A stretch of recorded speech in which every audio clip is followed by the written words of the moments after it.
From weathered temples whose many halls are purportedly roamed by the restless spirits of those long since passed, to prominent and historic universities where the manifestations of those killed on sight still wander after dark. Are you ready to brave our picks for some of the most haunted places in Michigan?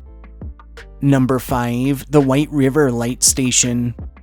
The White River Light Station, which is located off of Murray Road near Whitehall, Michigan, and that sits atop a peninsula separating Lake Michigan from White Lake, is an iconic tower acting as one of only 4 lighthouses operated under the Sable Point's Lighthouse Keepers Association. Historically, following its 1875 construction, the White River Light Station was ignited for the first time in 1876, with one Captain William Robinson designated as the expanse's first keeper, and going on to act as such for the next 47 years, while living on site with his wife and 13 children. In 1919, an 87-year-old, much more weathered Robinson would be informed he would need to retire, after which William Bush, his grandson, who'd served as his assistant for a good deal of time, would take over operations. Sadly, after being relieved of his duties, it's documented that Robinson would fall into a deep depression and would pass on later the same year. Through the 1940s, one Frances Marshall, who's now recognized as the last female lighthouse keeper in Michigan, would serve as assistant keeper under her husband. However, following the couple's divorce, she would be elevated to head keeper from 1949 to 1954, after which the light would continue to serve as a point of navigation along the river until its decommission in 1960, following which, by 1970, a museum was established on site. In the present, the museum and light remain open seasonally to the public, offering all manner of annual events, tours, educational opportunities, and, according to legend, a good deal of supernatural phenomena, with those frequenting the site telling of disembodied footsteps heard from the staircase, of the constant feelings of being watched, of being followed, or of being touched by someone or something unseen, and of instances in which rooms are discovered inexplicably cleaned or dusted.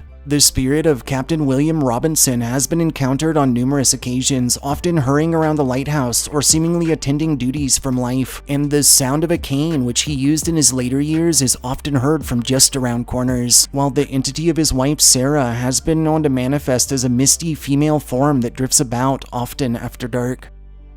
Number 4. Siena Heights University. Siena Heights University, or SHU, and based out of ADRIAN, Michigan, is a private Roman Catholic university boasting 17 separate structures across a 55-acre campus that holds the title of being the first all-wireless college or university in the entirety of the state. Historically, under the Adrian Dominican Sisters, SHU was initially founded in 1919 as St. Joseph's College, which was an institution for women who intended to go into the field of education. In 1939, this school was renamed after St. Catherine of Siena as Siena Heights, and by the 1950s, following a number of expansions and alterations to its infrastructure, Siena Heights would be recognized among the nation's 10 best liberal arts colleges. In 1969, this weathered place of learning would reofficiate itself as coeducational, and in 1998, after countless additional expansions and its status being elevated, it would be re-established entirely as Siena Heights University instead. In the present, the sisters operate in 29 states, as well as in the District of Columbia, in the Commonwealth of Puerto Rico, and in 7 other countries outside of the US. Siena Heights remains open, offering more than 40 academic programs of study and satellite campuses in Monroe, Benton Harbor, Dearborn, Battle Creek, Southfield, Kalamazoo, Lansing, and Jackson, as well as general online courses. Chillingly, Siena Heights University has long been shrouded in campus legends and stories of encounters with the paranormal, and across its bounds, both staff and students have told of extreme cold spots, of shadowy figures that stalk lone walkers after dark, and of spook lights always spied at a distance. Through the early 1900s, the dorms were constructed, and during the process, tragically, it's documented that a large beam fell, resulting in the deaths of 2 volunteer workers. Within the dorms, many have reported instances of objects moving around on their own, of lights flicking off spontaneously, leaving all present in darkness, and of the nagging feeling of never truly being alone. Near room 211, which is the oldest section of the dorms, and incidentally, purportedly their most haunted portion, doors open and close on their own. A rocking chair has been known to rock so violently on its own and with such force that it's actually broken a mirror in the past, and a set of glowing eyes has been observed on various walls. Number 3. The Michigan State Capitol.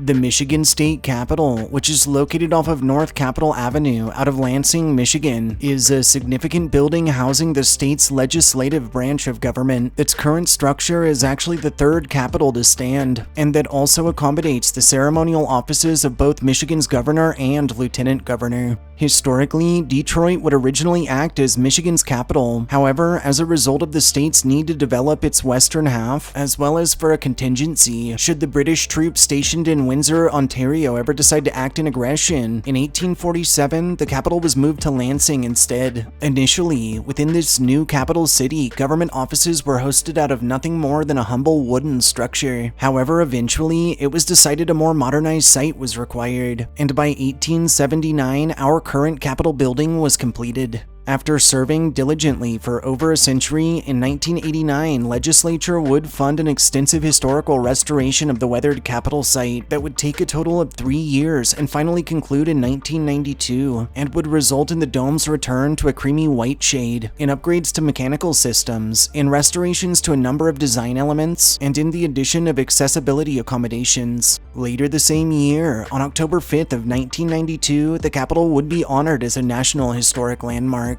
The Michigan State Capitol remains open into the present, housing its various offices while offering a range of tours and events to the public. Sadly, over its lengthy existence, the Capitol building has been marred with a number of deaths, and local legends claim its bounds haunted by the spirits of those who have passed on site, with both staff and visitors reporting extreme cold spots felt even through the heat of summer, strange gusts of wind that pick up within sealed rooms, disembodied voices and footsteps heard from empty spaces, and objects sighted moving about on their own. Tragically, through the 1880s, an adolescent page who attempted to jump between the rails of the grand staircase slipped and fell 2 stories to his doom. Later, a roofer misstepped and fell to meet his fate, and at one point, an elevator maintenance man was killed by accidental electrocution. The apparitions of all 3 have been spied across the property, usually playing out their final moments before fading away. Lastly, and more recently, during a 1989 to 1992 restoration effort, a painter would tumble from the rotunda to his death. His spirit has been sighted on this very same rotunda alone, clad in an old painting uniform. Some say as he forever attempts to finish his final job from the other side.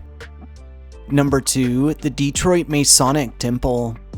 The Detroit Masonic Temple, which is located off of Temple Street within the Cass Corridor of Detroit, Michigan, is an iconic structure boasting the title of being the world's largest Masonic temple, that's also renowned as, quite possibly, one of its most haunted. Historically, in 1894, the Masonic Temple Association was incorporated right out of Detroit, and 2 years later, in 1896, it would move into its first temple, which was located off of Lafayette Boulevard at 1st Street. Amidst an ever-increasing populace, the Masons would quickly outgrow this meager space. Eventually, the association would purchase land off of Bag Street, now Temple Avenue, on which to construct a new temple complete with a public theater, and on September 19th of 1922, this new structure's cornerstone was placed, with its dedication falling on Thanksgiving Day of 1926. Notably, the Detroit Masonic Temple has held the title of being the largest Masonic temple in the world since the demolition of the Chicago Masonic Temple in 1939, and its auditorium stage is actually the second largest in the United States.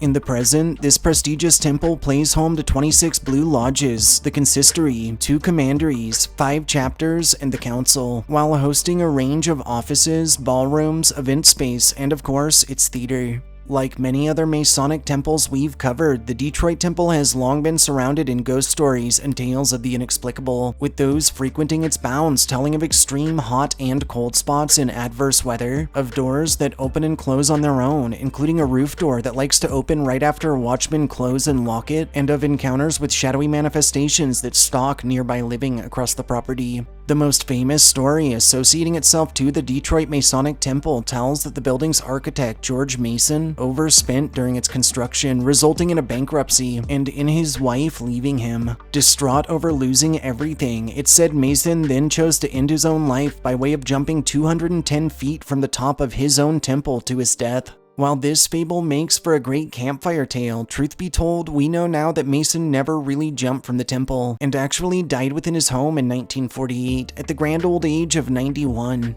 Despite this story being nothing more than just that, a story, this hasn't stopped frequent reports from guards, staff, members, and visitors telling of encounters with an entity bearing Mason's likeness that's usually sighted climbing the stairs and that's been known to close windows or even steal and hide personal possessions. Number 1. The Grand Hotel. The Grand Hotel, which is located off of Grand Avenue on Mackinac Island on the eastern end of the Straits of Mackinac within Lake Huron, between Michigan's two peninsulas, is a prominent historic lodging and coastal resort that was constructed through the late 19th century that boasts its porch as the largest not just in the state, not just in the country, but in the whole of the world. Historically, in 1875, Mackinac Island National Park would be honored as the second national park in the country, resulting in a noticeable increase in tourism. And in 1886, the Michigan Central Railroad, the Grand Rapids and Indiana Railroad, and the Detroit and Cleveland Steamship Navigation Company would work in tandem to form the Mackinac Island Hotel Company. Eventually, this company would purchase land on which to build their hotel, after which construction would conclude in 1887. And the lodging would open as a summer retreat targeted at travelers who arrived to the lake by way of steamer or rail line. In 1957, the Grand Hotel was designated a state historic building. In 1972, it was listed on the National Register of Historic Places, and in 1989, the expanse was honored as a National Historic Landmark.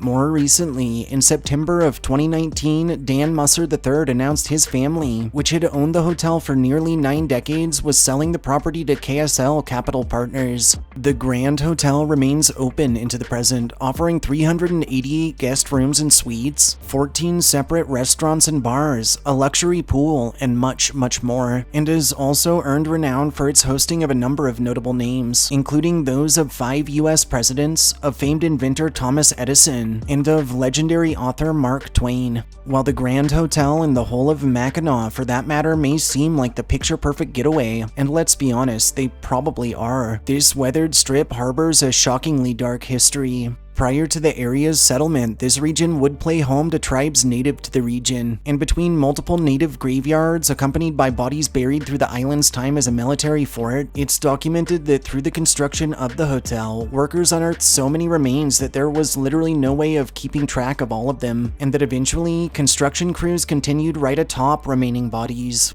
Not surprisingly, local legends tell the Grand Hotel is haunted by both the spirits of those who died near and by the restless souls tied to those burial sites desecrated, and those who have frequented its bounds have told of extreme cold spots felt through the heat of summer, of the perturbing feelings of being watched or of being followed by someone or something unseen, and of the terrifying sensations of being grabbed, hit, or even choked by an invisible presence. One more commonly encountered apparition across hotel grounds is rumored to be that of a woman in Victorian-era clothing, who is often spied drifting about the halls at night, and who's been known to crawl into bed with the living, chilling them to the bone. While within the piano bar, a spectral old man in a top hat is often observed smoking a cigar, and brings with him the scent of old-timey tobacco.